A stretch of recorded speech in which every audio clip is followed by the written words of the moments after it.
Who are the power teams? Who's trying to catch up? And who is possibly being left behind? You are on Big East Energy Weekly.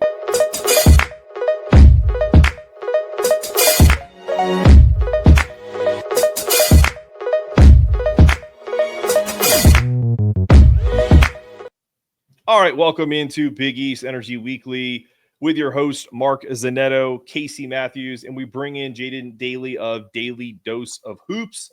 All right, Jaden, awesome for you to be here. I have the first question for you is, right out of the gates, who, obviously, I think this is a pretty easy one. The power teams.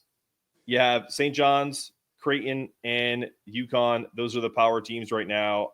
Not putting Marquette in that tier yet, and we'll get to that later. Of those three teams, who is your number one right now in conference? If you had it as of right now. Oh, I wouldn't put Marquette in there either, Mark. So great minds think alike on that front as well. And it's not a slighted shot to Smart right now. It's just that so many other teams in front of him are front-loaded and heavier in their rotation from top to bottom right now. And I do think this will be ultimately different at the end of the season, but I would have to put St. John's at the top spot. The reigning champions of the conference, bringing back a lot of veteran leadership. Only one returning starter in Zuby Ejiofor, but a lot of upperclassmen around him. And Rick Pitino, love him or hate him, you can't ignore him or his track record.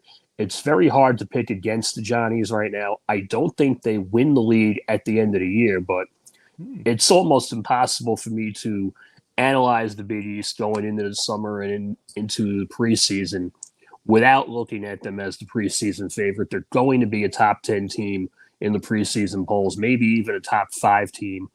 With what they did last year and what this team could be on paper this year, there's no reason not to. Okay. Is there a reason why you're saying what you're saying? You wouldn't say they win the league? Or I do think UConn eventually will overtake them at the end of the regular season.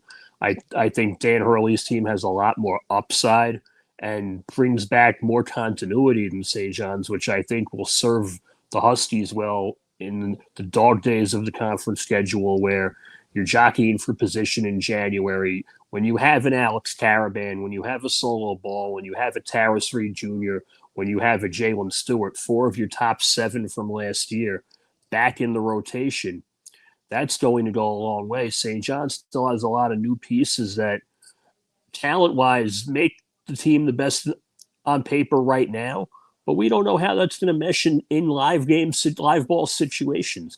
UConn has players that have played together, and I think that makes the difference at the end of the season. Yeah.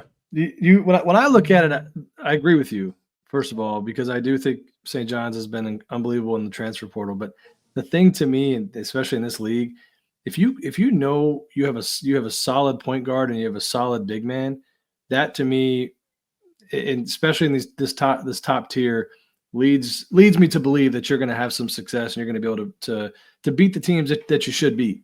When I look at those 3 teams, that to me is the difference. Is that they all have good big men. The point guard to me is a differentiator. There's a lot of unknowns still at St. John's. I like Nick Graves, the transfer from Charlotte coming in at Creighton, but probably not at the same level as UConn's guards. Is that? I mean, I guess what are your thoughts there? And is there anybody on those 3 teams that you really expect player-wise that we're not talking about, that won't be talked about, that you expect to really have a big jump and pop next year? I really like Owen Freeman as a Ryan Kalkbrenner replacement, and I don't think enough people are giving him the credit he deserves for what he did this year at Iowa and what he now comes into with Greg McDermott's system, where you have a proven double-figure big man scorer who can come right into the rotation. You're not going to replace a Ryan Kalkbrenner who gave you 4 years of absolutely elite rim protection, but to get a double-figure scorer out of a league like the Big Ten, which has always placed its big men at a premium, that's like gold, Casey. You're going to see how well Freeman will adapt to this league and this system in Creighton and in the Big East. I think right away he's one of the best bigs in the conference, along with Ejiofor. St. John's is going to have Bryce Hopkins alongside him at the 4, but the concern with him is whether or not he stays healthy. Ian Jackson's not a point guard per se, and I think you're going to see a lot of growing pains there. And getting Dylan Darling, the Big Sky Player of the Year out of Idaho State, is probably the most valuable pickup that St. John's made. You talk about all the blue chip talent that they got between Hopkins, Sinan, and Dylan Mitchell. I think Darling makes the biggest difference for the Red Storm, and I think Owen Freeman is probably the transfer that nobody's talking enough about and will before the end of the calendar year. I love it. Yeah, I guess my camera got, went crazy there when you mentioned Owen Freeman. It freaked out and was just like, there's no way. No, I agree. I actually, when Creighton got Owen Freeman, I texted Casey and I was like, y'all got a nice big man there. And he was like, oh yeah, we're having him on the show. So he's, I think he's going to be great for them. But I agree. I mean, St. John's, before they got Dylan Darling, I think we recorded a show like the day that he signed, and I kept on saying it's a great haul. I think Ian Jackson's super talented. I just don't think he can play point guard. And not that Pitino hasn't done this in the past and essentially flipped a shooting guard into more of like a combo or point guard. But the fact that they got Dylan Darling really kind of set them apart.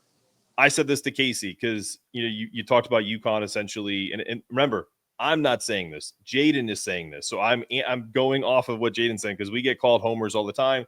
Totally fine because we are. We look at Silas Damari Jr. and then a Malachi Smith. What did they bring to UConn that essentially UConn didn't have last year? Tell the audience that what that brings to Dan Hurley's offense, and essentially probably why you're picking them to, outside of the retain model that they brought forward, their top 7 back. What are those guards going to do for UConn's offense? Continuity at the point guard position, first and foremost, Mark. That was a glaring omission last year because after Hassan Diarra checked out, you didn't have a consistent backup point guard where Solo Ball had to run the point sometimes. Jaden Ross didn't develop the way that Dan may have hoped he would have. Same for Ahmad Noel, who transferred out and ended up at VCU. Between Silas Demery and Malachi Smith, you're going to see more of a closeness to the Tristan Newton-Hassan Diarra tandem of the 2 national championship years. They're not going to be as productive right out of the gate as a Tristan-Haas combo will or was, but it's going to be a marked improvement from last year where it was more often than not, and for longer stretches than anyone would have wanted, Haas and essentially nobody else, where UConn was handcuffed at times with the lack of a proven ball handler and scorer alongside a Solo, alongside an Alex, alongside a Liam McNeely, while Sampson and Tarras were fighting to stay out of foul trouble. You'll get more continuity out of the backcourt. And I think and Mark, from sitting in on all the pregame press conferences where Dan lamented the toughness of this past year's group, you're going to see that pay off and manifest a lot more closely resembling the past 2 years than this one did. Yeah, I think what's interesting too is as you say that is I just saw a video. This is where I always joke around. I wish we had a producer who'd be like, hey, can you play that video? The video of Jalen Stort talking about, why is now the time? And he was just like, there's no other choice. Like, I don't have anybody. There's no one above me. He's like, I'm literally going into this year's mindset of killing anybody in front of me. So like that was his exact, that's not paraphrasing. That's him on camera saying, I'm going to kill anybody that's in front of me. So that mindset that Dan Hurley wants, the killers, the guys out there, like he calls them psychotic or whatever phrases he uses. I think he's got some of that in Jay Stu. And I don't think Jalen has even scratched the surface of what he could potentially be for them. So if they get that type of mentality from him and it pays off into production, I think we're looking at a pretty good team next year. Yeah. Casey? I'm curious. Yeah, I'm curious what you mentioned when you're talking about St. John's. Bryce, you kind of had Bryce Hopkins. I don't know if you were purposely implying him at the 4. With Dylan Mitchell coming in, I guess that's in my head where I have the 4 spot penciled in at St. John's. You see it different, and then also like play out if he's healthy. I've said this on our show. To me, Bryce Hopkins was the biggest signing they made if he stays healthy. I think what he brings to the table on both sides, physicality, and just he's just one of those guys to me that he always hits the big shot. That from his previous time when he was healthy playing for Ed Cooley. How do you see that playing out? I guess with Dillon Mitchell, and play out the scenario if Bryce stays healthy, how that impacts that team.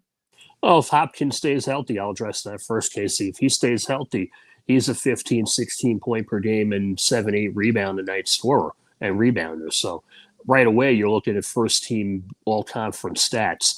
I look at Dillon Mitchell right now, and having covered St. John's enough and knowing Rick's desire and tendency to play 3 guards more often than not, Mitchell might be thrust into more of a sixth man type of role, more of like an Aaron Scott role from what this past season's team had in terms of Scott, a perimeter defensive specialist who can come in and hit a big shot. Mitchell's not the shooter that Scott was, but it's the hope of the staff that he'll work to be close to that.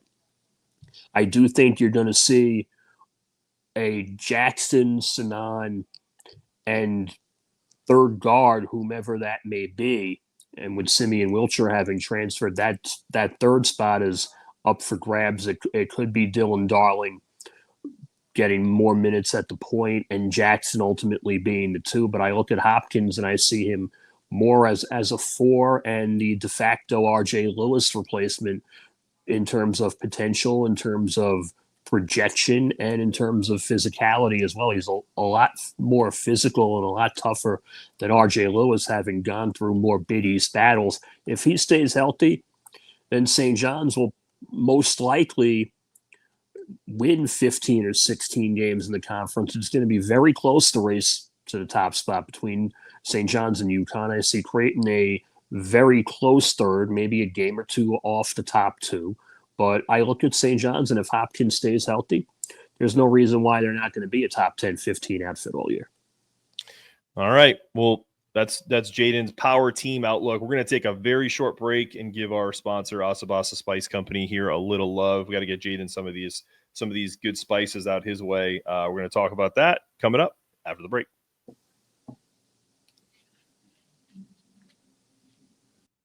All right. You guys know our sponsor, Asabasa Spice Company.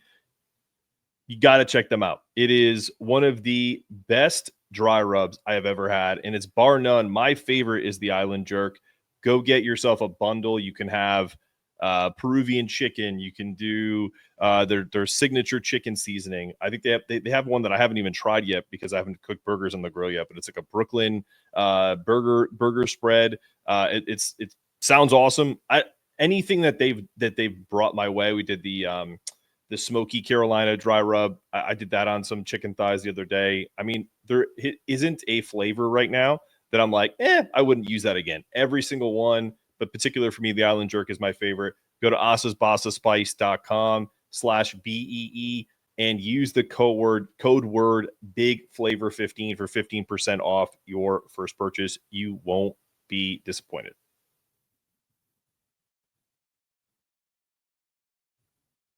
Go check out part 2 of our interview with Jaden Daly of Daily Dose of Hoops, talking about the rest of the Big East outside of the Big 3.